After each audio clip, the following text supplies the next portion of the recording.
Bismillahirrahmanirrahim. Assalamualaikum warahmatullahi wabarakatuh.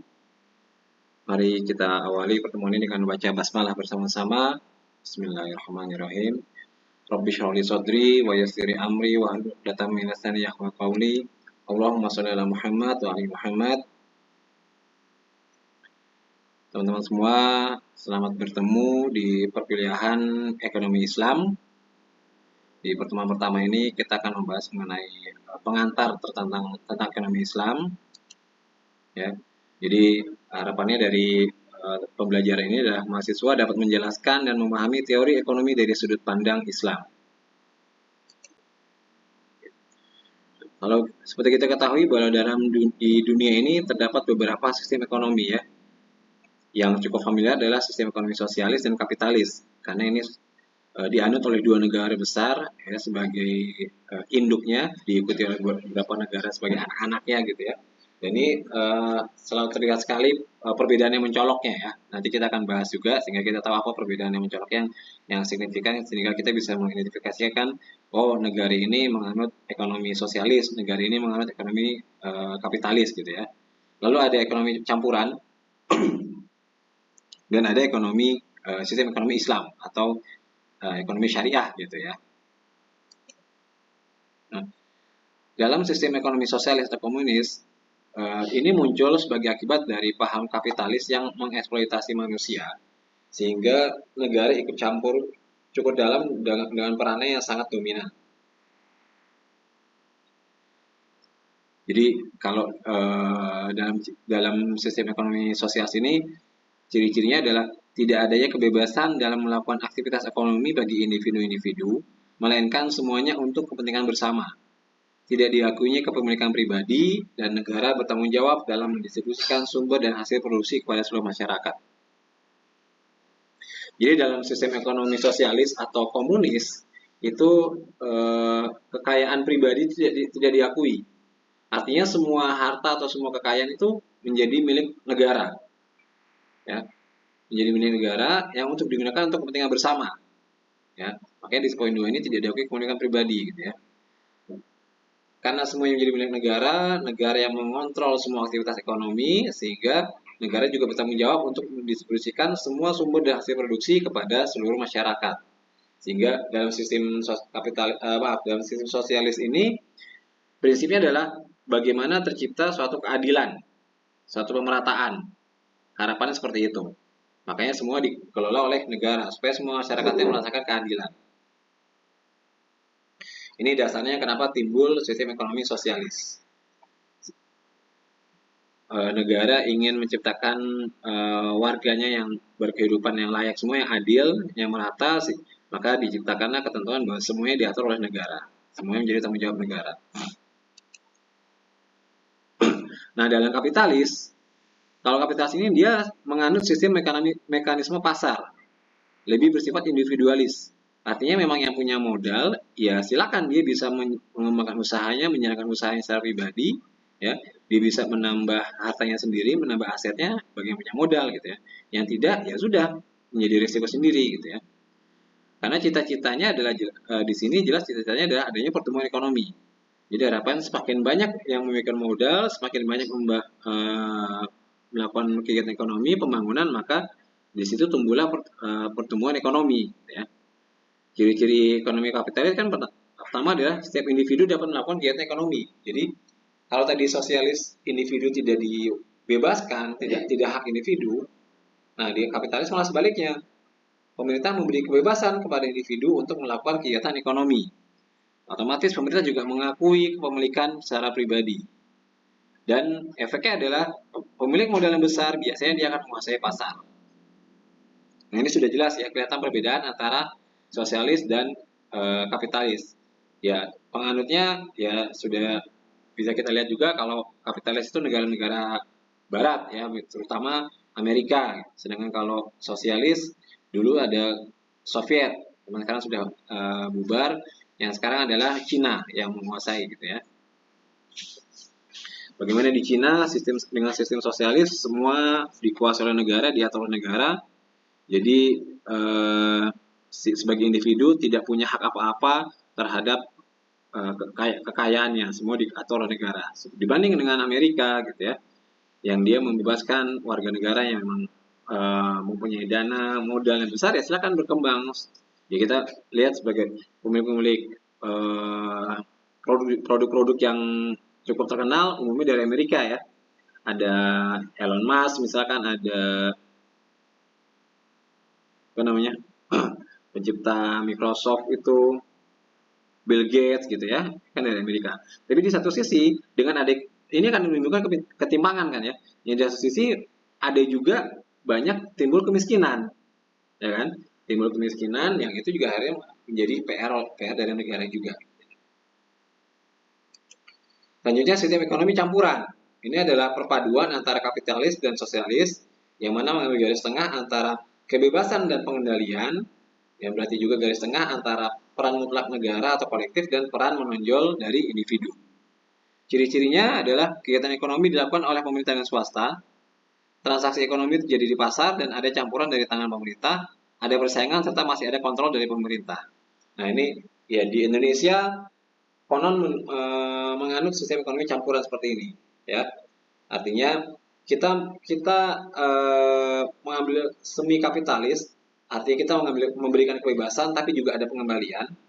Tapi juga kita mengambil semi sosialis, di mana ada yang perlu mutlak dikuasai negara atau kolektif, tapi juga sebagian swasta punya peran juga. Di satu sisi memang dari Undang-Undang Dasar 45 mengatur bahwa sumber alam ya yang menyangkut hajat hidup orang banyak itu dikuasai oleh negara dan digunakan untuk sepenuhnya keperluan rakyat gitu ya. Ya contoh kayak misalkan pertambangan yang produksi minyak karena itu untuk hajat hidup orang banyak dikuasai oleh negara melalui Pertamina gitu ya.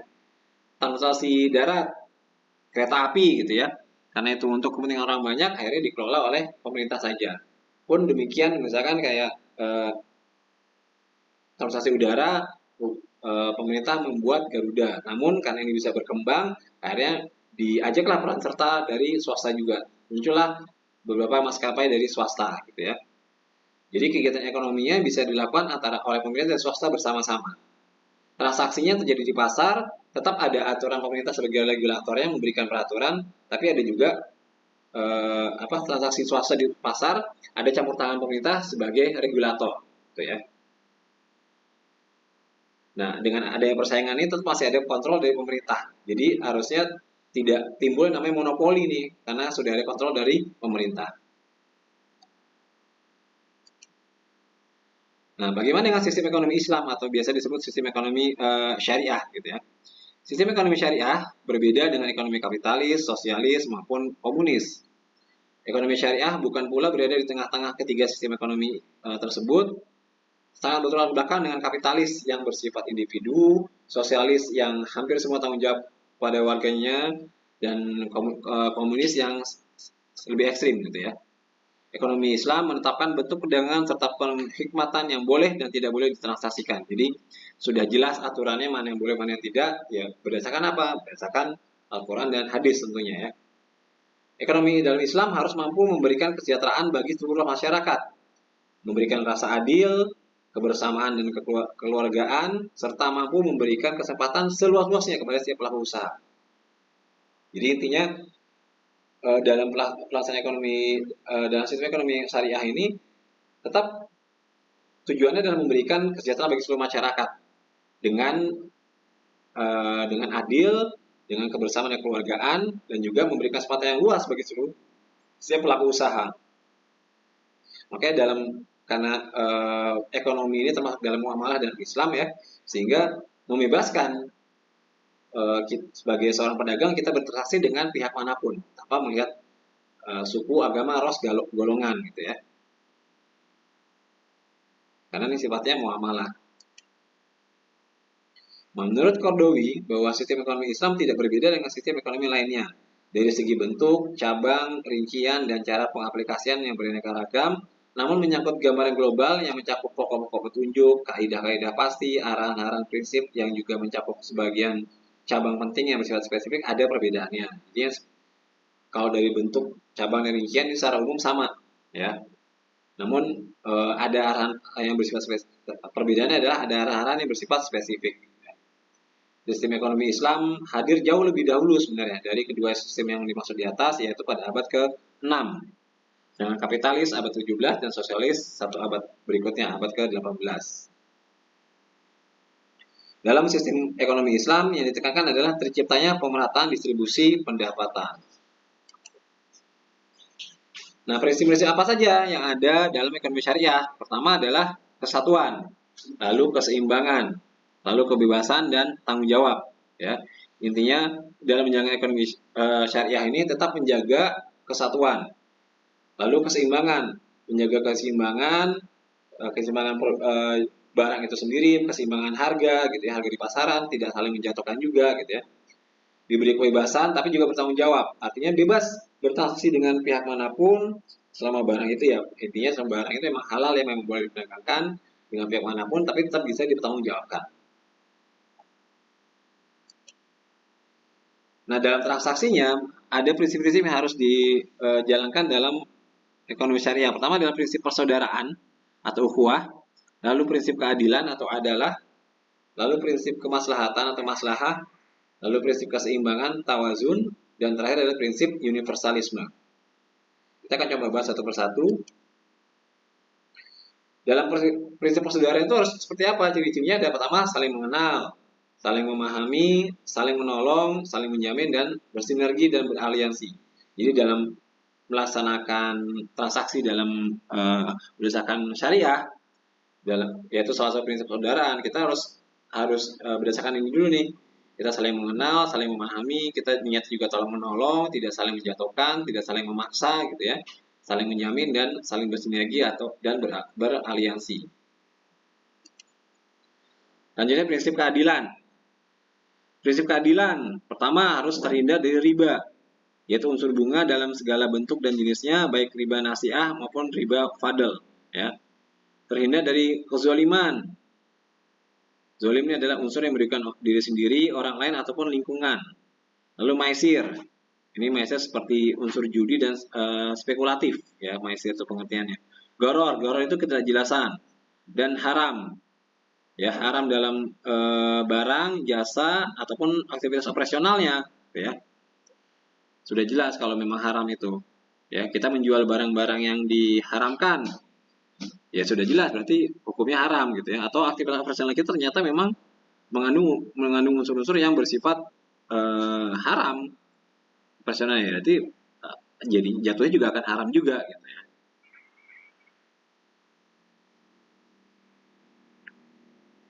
Kemaslahatan, yaitu berupa pemeliharaan terhadap akidah, keimanan dan takwaan, intelek, keturunan, jiwa dan keselamatan, dan harta benda. Jadi pada saat kita mengaplikasikan atau menerapkan prinsip-prinsip transaksi berdasarkan ekonomi syariah dengan adanya prinsip kemaslahatan ini, insya Allah kita terpelihara terhadap akidah kita, keimanan kita, ketakwaan kita, gitu ya, karena memang ini sudah sesuai syariah, sesuai yang diperintahkan Allah, gitu ya. Terpelihara intelektual kita, keturunan kita, jiwa dan keselamatan kita, artinya jiwa dan badan kita juga terhindar dari, insya Allah, dari harta ataupun dari makanan yang haram, gitu ya. Dan harta benda kita juga sama, terhindar dari hal-hal yang haram atau yang tidak diridhoi, gitu ya. Keseimbangan ini mencakup aspek material dan spiritual, aspek privat dan publik, lalu sektor keuangan dan sektor real, bisnis dan sosial, dan keseimbangan aspek pemanfaatan dan pelestarian. Nah, prinsip universal artinya adalah berlaku untuk semua pihak yang berkepentingan atau stakeholder. Definisi stakeholder adalah pihak-pihak yang memiliki kepentingan, gitu ya, maksudnya ya, tanpa membedakan suku, agama, ras, dan golongan sesuai dengan semangat kerahmatan semesta, rahmatan lil alamin. Jadi memang Islam itu kan adalah sebenarnya dari asal kata salam, ya, selamat, gitu ya. Jadi Islam adalah rahmatan lil alamin, memberikan kerahmatan kepada semesta alam.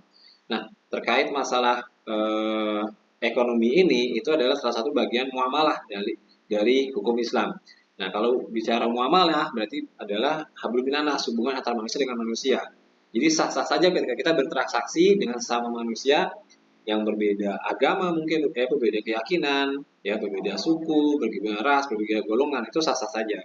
Lain halnya kalau kita sudah bicara masalah tauhid, masalah akidah, itu berlaku lakum dinukum waliyadin gitu ya. Tapi kalau masalah universal, kita masalah eh, ekonomi ini, masalah muamalah, kita bebas, makanya sifatnya universal.